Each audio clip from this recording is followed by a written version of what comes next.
undangan dengan segala hierarkinya, tertibnya, mulai dari perda.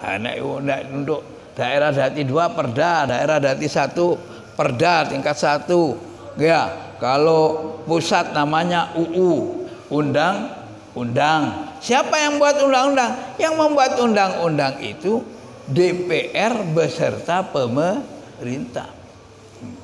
Siapa yang milih DPR? Siapa yang milih pemerintahnya? Yang milih ya rakyat. Anggapan misalnya, kenapa di Gresik nggak dijalankan umpamanya? Siapa yang bertanggung jawab? Pertama-tama yang harus bertanggung jawab adalah ulil amri. Ulil amrinya ketika dihisap akan mengaku mboten saged menjalankan undang-undang Islam. Kenapa? Karena nggak ada mandat. Karena yang namanya pemerintah ini eksekutif. Eksekutif itu artinya pemerintah pelaksana. Sedangkan DPR itu namanya pemerintah unsur legislatif. Legislatif itu artinya pembuat undang-undang. Eksekutif artinya pelaksana undang-undang. Yudikatif artinya pengontrol undang-undang, yaitu peradilan atau kehakiman yang menjalankan hukum. Nah, 3 inilah yang menjadi pilar dalam sistem negara kita. Nah, itu yang berkewajiban dan yang bertanggung jawab. Nah, terus nek ditakoni kenapa DPR-nya nggak melahirkan undang-undang? Ya saya dipilih bukan untuk itu. Misalnya, ya. Karena DPR-nya gak cuma wong Islam, ya ono wong agama-agama lain. Yang agama Islam nggak bisa memaksakan kehendak. Disitulah konsekuensi atau resiko kita hidup berbangsa dan bernegara dalam negara kesatuan Republik Indonesia. Jenenge ae negara kesatuan, mesti ono unsur-unsure, mesti ada berbagai unsur. Nah, berbagai kepulauan, berbagai suku, berbagai batak, termasuk berbagai suku, ras dan agama sara. Suku, agama dan ras. Makanya disitulah letak keleluasaan kita. Ini kita bicara soal hukum Islam. Fa idza fa'alu dzalik asamu minni dima'ahum wa amwalahum illa bihaqqil Islam. Jadi baginda Rasulullah sallallahu alaihi wasallam itu melakukan perjuangan dalam rangka menegakkan hukum Allah Subhanahu wa taala. Wa hisabuhum, sedangkan perhitungan terhadap batin mereka alallahi, tergantung kepada Allah Subhanahu wa taala. Lah nek ana wong bujui, nah saya enggak zaman Rasulullah berperang pada suatu peristiwa perperangan niku berkecamuklah peperangan. Lalu pada suatu sudut pertikaian peperangan niku enten Khalid bin Walid, nggih, seorang pemuda berbangsa Parsi yang dulu sebelum Islam membunuh pamane Kanjeng Nabi. Mboten niku Wahsy lah nggih. Khalid bin Walid niki pemuda berbangsa Parsi, masuk sebelumnya banyak membunuh orang Islam sebelum Muslim. Setelah Muslim menjadi pembunuh orang kafir terbanyak. Pada suatu peperangan Khalid bin Walid niki dep-depan kali seorang musyrik. Begitu kepepet, ya Khalid, asyhadu an la ilaha illallah wa anna Muhammadar Rasulullah, ana muslim. Pancet ae mergo wis kadung napa jenenge bertikai ditebas mawon kali sahabat Khalid bin Walid. Begitu ditebas mati. Loh, endi wong sing mbok depi mau Khalid? nikah ya Rasulullah. Oh, Rasulullah dilapori dening para sahabat. Ya, Khalid ya Rasulullah, niku mateni wong padahal wis nyerah. Wis kepepet, wis nyerah, bahkan ngakoni bahwa tiada Tuhan selain Allah. Terus Kanjeng Nabi, Allahumma inni abra'u mimma sana'a Khalid. Ya Allah, kula pasrah napa jenenge suci, napa suci niku. Saya bebas dari tanggung jawab apa yang dilakukan oleh Khalid bin Walid. Yang saya ajarkan bukan itu ya Allah. Ya Khalid, kenapa kamu bunuh dia? Dia itu maca syahadat niku mek mergo kepepet ya Rasulullah. Niku pun sudah berkali-kali napa jeneng nyerang kula, luput dan seterusnya. Begitu sudah waktunya dia kena tebas baru dia baca syahadat. Lah opo gak mbok buka dhisik atine. Halah napa jenenge taftah qalbahu aqwa kama qala sallallahu alaihi wasallam. Saiki lho nek kon gak percaya ambek si musyrik itu kalau dia beriman beneran, mbok deloken dhisik atine. Artinya disalahkan oleh Rasulullah sallallahu alaihi wa alihi wasallam. Ya, terus nggih. Nggih. Dengan kata lain, kita ini diperintahkan oleh Allah Subhanahu wa taala di dalam menjalankan agama Islam ini napa? Tergantung pada napa? Organ-organ tubuh yang zahir. Kita diperintahkan oleh Islam untuk memperbanyak dan mempertinggi husnudzon. Berbaik sangka sebanyak-banyaknya, berbaik sangka setinggi-tingginya. Lah nek kecelik ya napa Ustaz, gara-gara husnudzon ternyata dhek maling. Urusane dia. Dialah napa? Dialah bertanggung jawab kepada Allah Subhanahu wa ta'ala. Nek sampai nyolong barang kita gara-gara dia pura-pura, berarti keteledoran kita, bukan keteledoran hukumnya Allah Subhanahu wa ta'ala. Nek pancen dia curiga ya aja dilebokno omah. Cukup, tapi jangan dianggap syahadatnya itu mentah. Ndak boleh menganggap syahadatnya orang lain mentah mergo dhek lagi mlebu Islam. Oh dhek iku kepengin dianggap dadi masyarakat asli wong Sukorame. Niki Sukorame nggih? Nggih. Supaya iso akrab ambek wong Sukorame, padahal lho deloken matane sik sipit, awake sik putih, nggih, rambutnya sik pirang. Dan seterusnya. Mboten angsal kasih apapun dia, bangsa apapun dia, dari manapun datangnya, kalau sudah memanjatkan membaca syahadat, bersaksi bahwa tiada Tuhan selain Allah, Muhammad adalah Rasulullah, maka dia adalah saudara kita.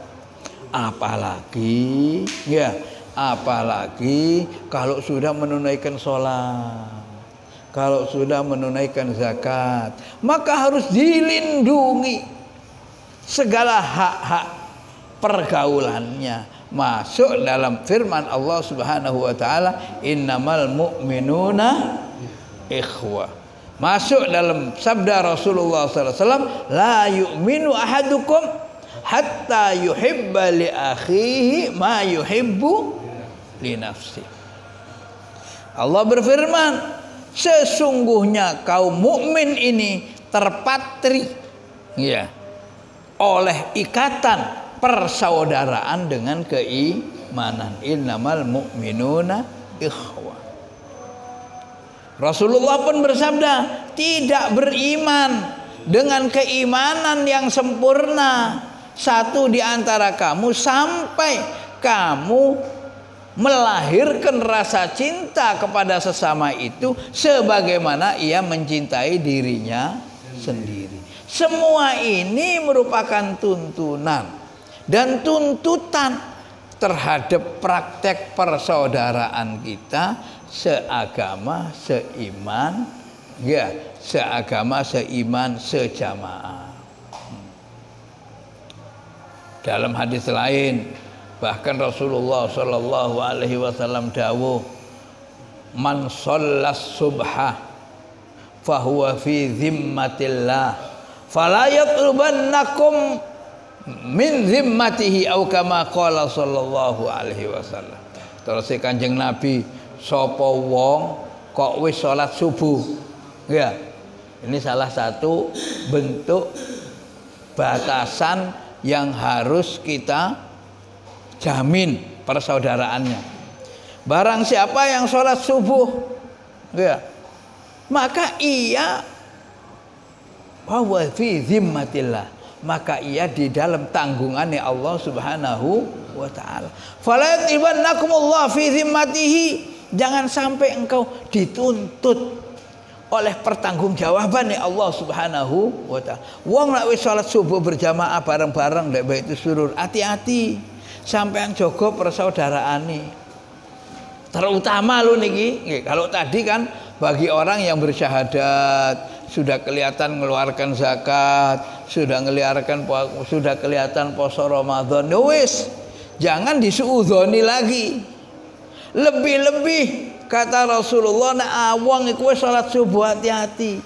Iku ngono wis di dalam perlindungannya Allah, di dalam penjagaannya Allah. Ojo sampai kon dituntut oleh Allah Subhanahu wa taala. Wong sing ganggu wong sing wis salat subuh, iya berarti mengganggu tanggungannya Allah Subhanahu wa taala. Lho niku hadisnya Kanjeng Nabi teng kitab At-Tibyan dan lain-lain. Dengan kata lain, kita ini terikat oleh persaudaraan. Semakin orang itu memperlihatkan ibadah tambah nemen, semakin menuntut jaminan kita, ya, perlindungan kita kepada orang-orang yang rajin beribadah. Dengan kata lain, nek wong sesama baca syahadat saja diperintahkan untuk dilindungi oleh Allah Subhanahu wa taala, apalagi yang memang sudah sholat bersama-sama, yang sudah ngaji bersama-sama, itu yang jauh lebih menuntut perhatian kita. Perhatian kita. Makanya semakin soleh seseorang, semakin baik pengamalan seseorang, maka semakin harus hati-hati kita mempergauli. Soalnya apa? Di bawah perlindungannya Allah Subhanahu wa ta'ala. Makanya kalau ada orang tua kita dulu, orang tua-tua kita, hati-hati loh ambek Pak Anu, ambek Pak Yai Anu, ambek si fulan iku rajin ibadahi, malati. Napa? Malati. Malati iku duduk wonge nggare kualat nang kita, bukan.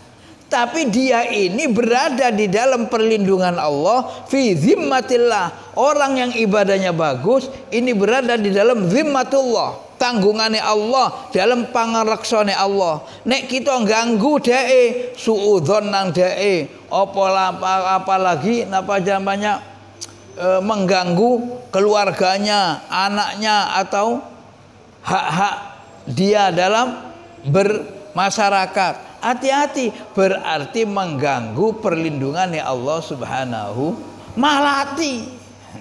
Semakin soleh seseorang, semakin malati. Makanya Rasulullah SAW dawuh, napa? Ing dalem memperhatikan orang soleh niku Kanjeng Nabi niku dawuh, ihzaru firasatal mukmin. Ihzaru, hati-hati ya sira firasatal mukmin, ing firasate wong mukmin. Nggih. Firasat niku napa? Firasat niku pikiran, perkiraan, nggih. Dugaan, nggih. Niku lak firasat. Terus Kanjeng Nabi, hati-hati ya kon aja sampai kenean firasate wong mukmin. Wong mukmin, semakin tinggi keimanan seorang, semakin berbahaya firasatnya. Semakin tinggi firasatnya seorang mukmin, semakin berbahaya. Apalagi nek tutuk misale, oh iku wong pancen ahli ibadah, iku wali dan lain-lain. Hati-hati. Ihdaru firasatal mukmin. Ojo sampai cilaka kon, cilaka temen. Duduk mergo wonge, tapi dia sudah napa? Dilindungi Allah Subhanahu wa taala. Mugi-mugi kita insyaallah saged jaga persaudaraan kita sesama muslim, persaudaraan kita sesama orang soleh, persaudaraan kita sesama jamaah, sesama pegiat perintah Allah Subhanahu wa taala. Amin Allahumma ya rabbal alamin. Monggo azan rumiyin dilanjutkan tanya jawab saantawi.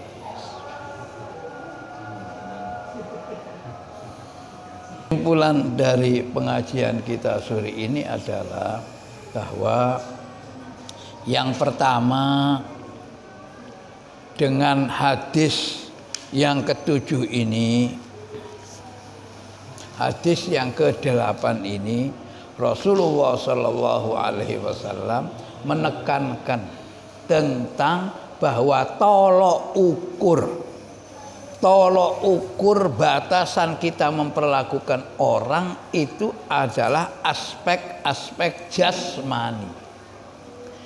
Apakah dia Islam apa bukan, apakah dia sudah menjalankan rukun Islam apa bukan, adalah apakah dia sudah kelihatan kasat mata menjalankan hukum Islam apa belum.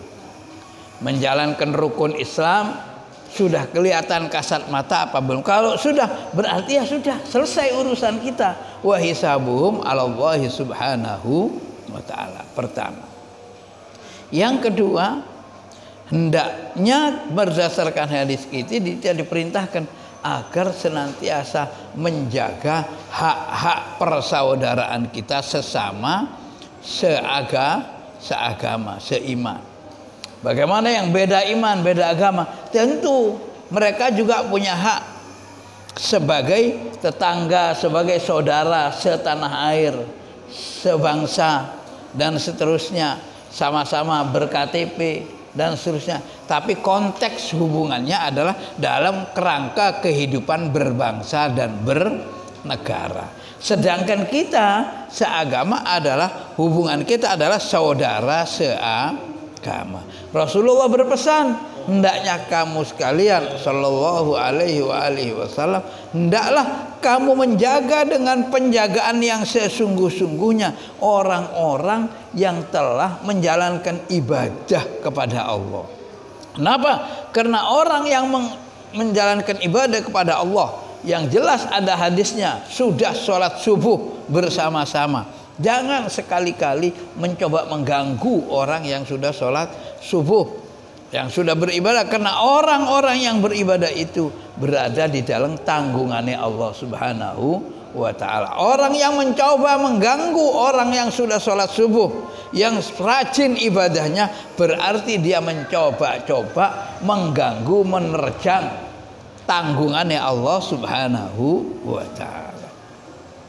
Aniku, semakin tinggi kesolehan seseorang, semakin tinggi keimanan seseorang, semakin banyak kualitas ibadah yang dilakukan seseorang, semakin tinggi jaminannya Allah yang harus kita jaga. Pun sampai penyanane mawon kudu hati-hati, ojo sampai wong soleh iku ngarani kita wong cilaka. Nauzubillahi min dzalik. Cilaka temen.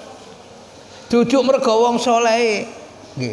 Tapi Gusti Allah Subhanahu wa taala menjaga perlindungan dia. Wallahu a'lam bishawab. Monggo yang mau bertanya saantawis monggo.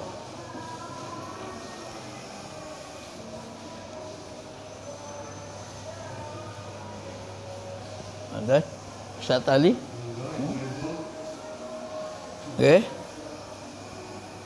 Ada pertanyaan ibu-ibu?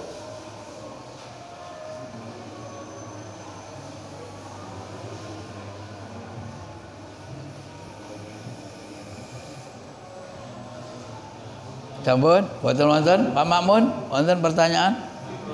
Oke. Sampun nggih, monggo. Mudah-mudahan seberapapun kita mengaji, mudah-mudahan mendapat barokah dari hadis-hadis Rasulullah Shallallahu Alaihi Wasallam, merupakan mudah-mudahan kita dijadikan oleh Allah Subhanahu Wa Taala sebagai khalifah ahli waris Kanjeng Rasulullah Shallallahu Alaihi Wasallam, sebagaimana sabdanya bahwa Al-Quran dan hadis Nabi adalah dua jenis warisan yang ditinggalkan oleh Rasulullah Shallallahu Alaihi Wasallam.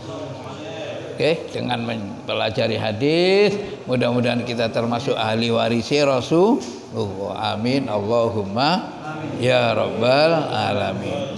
Allahumma shalli ala Muhammad. Allahumma shalli wa sallim wa barik alaihi wa ala alihi alaika bi taqwallah fi sirri wal alan wa qalbaka nadhifu minar rijsi wad darat. Monggo.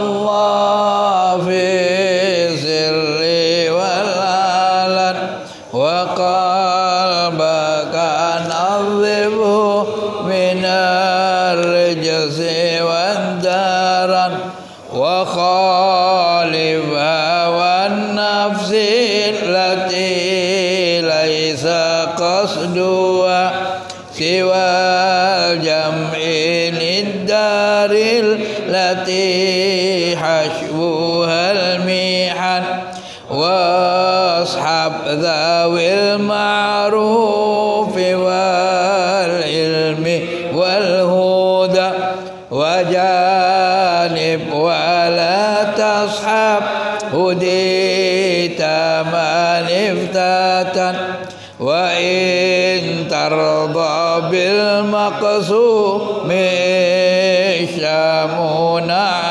aman wa in lam takun tarda bihi ishtafi hazan wa salli bi qalbin hadirin ghairi ghafilin wala talha an dhikril maqabiri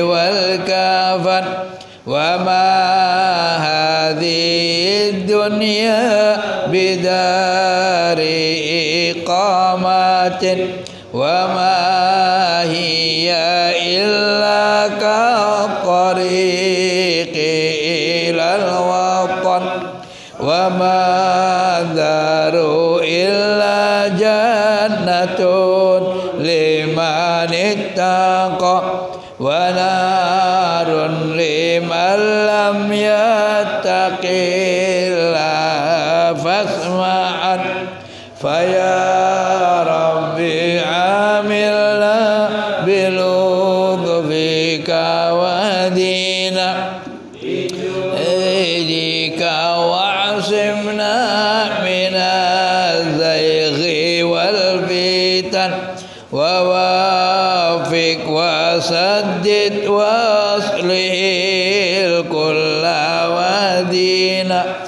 li sunnati khairil khalqi wa sayyidil hasan alaihi salatullahi thumma salamuhu salatan wa tasliman ila akhir zaman alaika bi taqwallah fi sirri wal alan wa qalbaka nadhifu minar rijsi wad daran.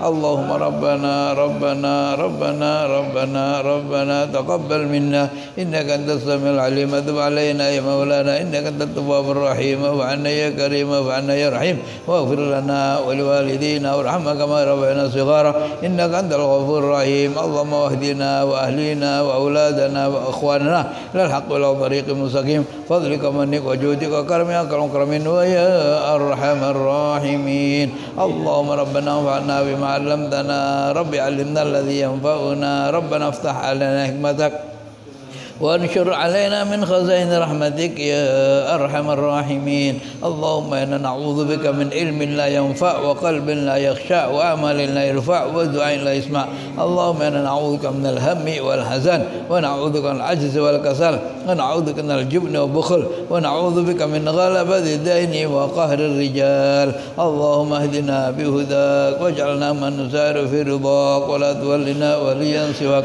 لا تجعلنا ممن خالف أمرك وأصاب حسبنا الله ونعم الوكيل ولا حول ولا قوة إلا بالله العلي العظيم وصلى الله على سيدنا محمد وعلى آله وصحبه وسلم والحمد لله رب العالمين سبحانك اللهم وبحمدك أشهد أن لا إله إلا أنت نستغفرك ونتوب إليك سبحانك اللهم وبحمدك أشهد أن لا إله إلا أنت نستغفرك ونتوب إليك سبحانك اللهم أشهد أن لا إله إلا أنت نستغفرك ونتوب إليك سبحان ربك رب العزة عما يصفون وسلام على المرسلين والحمد لله رب العالمين. Pun aku pangapunten datang segayane mugi-mugi diterami amal soleh kita dening Allah Subhanahu wa taala. Wassalamualaikum warahmatullahi wabarakatuh.